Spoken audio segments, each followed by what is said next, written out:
Apoplast और symplast पथ।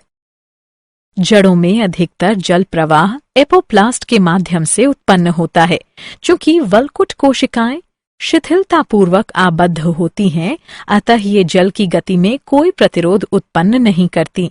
हालांकि वल्कुट की आंतरिक सीमा अंतःसत्वचा जल के लिए अवप्रेशय होती है, जिसका कारण कैस्पेरी पट्टी कहलाने वाली सुवेरिनमय मैट्रिक्स होती है।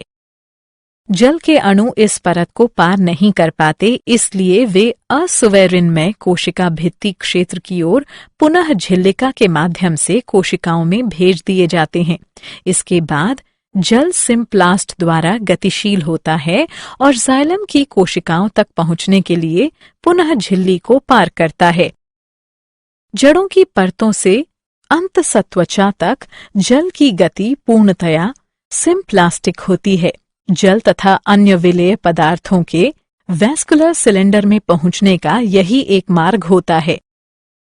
जाइलम के अंदर पहुंच जाने के पश्चात जल पुनः कोशिकाओं के बीच तथा उनके आर पार जाने के लिए स्वतंत्र हो जाता है।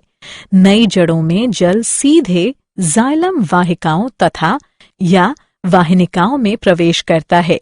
ये निर्जीव नालियां हैं जो एपोप्लास्ट का हिस्सा होती हैं। क्या आपको पता है कि कुछ पौधों में अतिरिक्त संरचनाएं जुड़ी होती हैं जो उन्हें जल एवं खनिजों के अवशोषण में सहायता करती हैं? माइकोराइजा मूल तंत्र के साथ कवक का सहजीवी संगठन होता है। फफूंदी या कवक के तंतु नई जड़ों के आसपास नेटवर्क बनाते हैं या वे मूल कोशिकाओं में प्रवेश कर जाते हैं। कवक तंतु का एक बड़ा व्यापक पृष्ठीय क्षेत्र होता है जो मृदा से खनिज आयनों और जल को उससे अधिक मात्रा में अवशोषित कर लेता है जितना संभवतः जड़ नहीं कर सकती।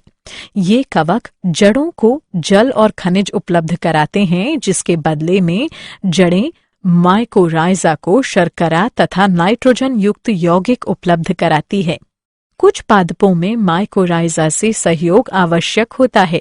उदाहरण के लिए चीड़ के बीज माइकोराइजा की उपस्थिति के बिना न तो अंकुरित हो सकते हैं और न ही स्थापित हो सकते हैं।